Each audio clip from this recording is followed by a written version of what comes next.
En este video voy a tratar de referirme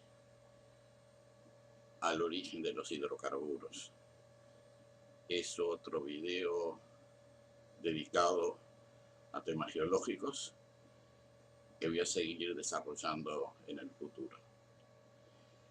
En el caso de los hidrocarburos, cuando hablamos de hidrocarburos estamos hablando de gas natural, por ejemplo metano, etano, propano, butano, y de los petróleos, las naftas y por supuesto también eh, los carbones, que serían la última etapa de la evolución de estos compuestos de carbono en la Tierra.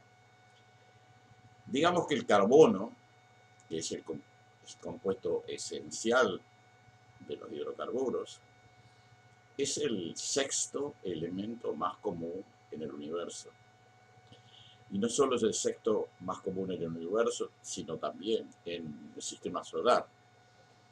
En el caso de Venus y Marte, la atmósfera está constituida fundamentalmente por dióxido de carbono, que es carbono oxidado en realidad.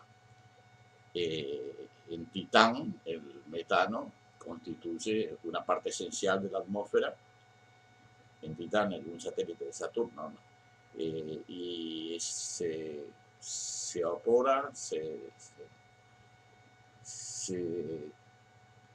transforma en líquido, llueve metano, se condensa para formar nubes que luego precipitan, hay mares y lagos de metano líquido, teniendo en cuenta que la temperatura es de 182 grados bajo cero en Titán. Por eso el metano está en el límite entre ser gaseoso y líquido. El metano también es importante en Júpiter, Saturno, en Urano, Neptuno, donde los porcentajes son del orden de 1 o 2%, considerando que estos gigantes gaseosos planetas, estos planetas tienen grandes proporciones de hidrógeno, pero el metano es uno de los compuestos más importantes. Eso se ve también en estrellas y en nubes cósmicas, etcétera, la presencia del carbono en todas partes. Y cuando hay suficiente oxígeno, se oxida y forma dióxido de carbono. En el caso del planeta Tierra, la cantidad de carbono obviamente también es muy grande. Se expresa con formas oxidadas en la atmósfera, con un porcentaje muy pequeño de dióxido de carbono, que debe ser del orden del 0.4 por mil, 400 partes por millón, pero es mucho mayor transformado en carbonatos, que son de las rocas más abundantes entre las rocas sedimentarias, las calizas, que están constituidas por carbono también, bajo la forma de carbonato, generalmente carbonato de calcio, carbonato de magnesio, etc. Hay formas no oxidadas de carbono, y esos son los hidrocarburos. En principio, los hidrocarburos, de acuerdo a la teoría de Thomas Gold, los hidrocarburos se formarían a gran profundidad, en donde el carbono tendría una cierta estabilidad, combinándose con el hidrógeno y dando lugar al gas natural, que es el primordial de los hidrocarburos, es el metano.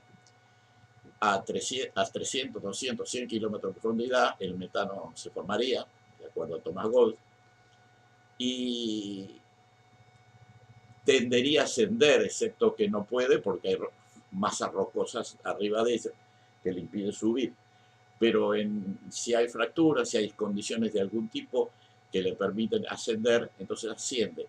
El metano asciende y según la teoría de Thomas Gold, al llegar a una profundidad de 10 kilómetros, 9 kilómetros, 8 kilómetros, empieza a sufrir procesos de oxidación.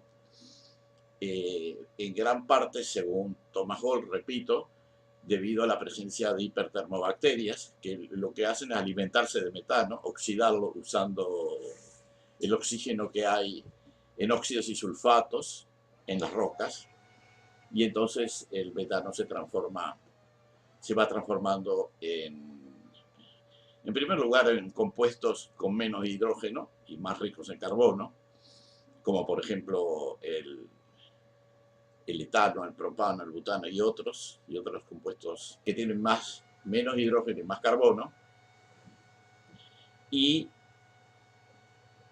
al final formando petróleos líquidos, como las naftas, e incluso petróleos más espesos como el alquitrán. Esta sería un poco la evolución según la hipótesis de Thomas Gold. El petróleo, el metano, el gas natural y los hidrocarburos de todo tipo que ascienden debido a su menor peso, a su menor densidad, se pueden acumular si hay trampas estratigráficas en las rocas, si hay rocas sedimentarias arcillosas que no lo dejan pasar, en cuyo caso se acumulan y forman yacimientos de gas o petrolíferos. En algunos lugares las rocas no son impermeables, pero tampoco son permeables, y el pasaje de los hidrocarburos en su ascenso es muy lento, tan lento que no logran atravesar las capas semipermeables. Esos son los llamados esquistos, o el petróleo de esquisto. Es un petróleo que entró por abajo, se fue ascendiendo dentro del esquisto propiamente dicho, y ahí se quedó. Y ese petróleo de esquisto resulta que es muy abundante, tan o más abundante que el petróleo de areniscas o de rocas permeables. Entonces, eso muestra que el petróleo es de origen mineral. El origen fósil del petróleo, que es la teoría vigente, en realidad no se apoya en los millones de datos que hay sobre temas, sobre yacimientos petrolíferos. Los yacimientos petrolíferos están todos vinculados a estructuras, a grandes estructuras planetarias, por ejemplo, las cordilleras andinas y las rocosas tienen yacimientos de petróleo al este, en la vertiente este, y se extienden desde la Patagonia Argentina hasta Salta, Neuquén, Salta, Santa Cruz en Bolivia, en Perú, en los piedemontes de los Andes peruanos, lo mismo en Ecuador, en Colombia, en la misma posición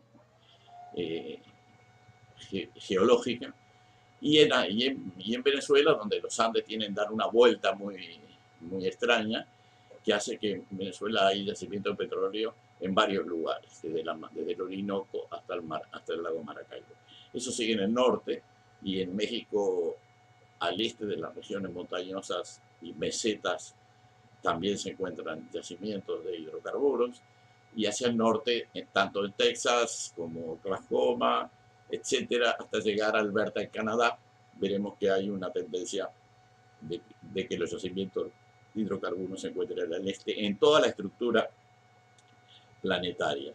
Eso pasa en otras situaciones geológicas y tectónicas del mundo. O sea, la presencia de petróleo está vinculada más bien a qué es lo que pasa a gran nivel estructural en el planeta. Se preveía que el petróleo iba a empezar a disminuir, y los hidrocarburos, la presencia de hidrocarburos iba a empezar a disminuir con el tiempo. Los hechos han mostrado que es al contrario, que la cantidad de hidrocarburos que se explotan y la producción no solo no ha disminuido, sino que ha aumentado.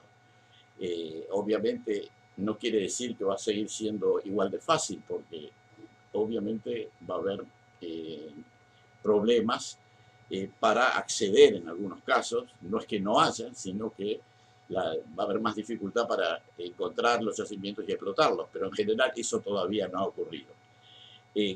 ¿Qué es lo que pasa si en el futuro si se sigue consumiendo hidrocarburos de la manera que se está haciendo ahora, incluso mucho más? Bueno, siempre va a aumentar el número, el porcentaje de CO2 en la atmósfera, probablemente pasará de 0.04% a 0.05 a 0.06, sigue siendo muy poco.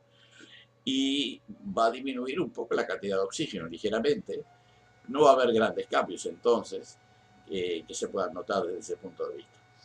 Desde el punto de vista económico las cosas son diferentes, desde el punto de vista geopolítico las cosas son diferentes. Los hidrocarburos no están en todas partes, no son accesibles en todas partes.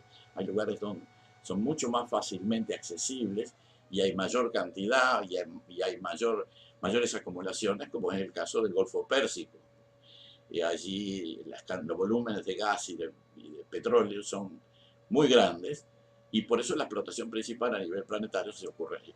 Esas es un poco las hipótesis que uno maneja con relación al origen del petróleo. Y el precio del petróleo está más vinculado a eventos geopolíticos que a su abundancia o escasez. Yo voy a seguir desarrollando este tema porque da para mucho, mostrando que el petróleo y el gas son de origen mineral, no son de origen fósil. La palabra de combustibles fósiles es una palabra que es equivocada, es errónea. De todas maneras, vamos a seguir argumentando sobre el tema en un próximo video. Muchas gracias.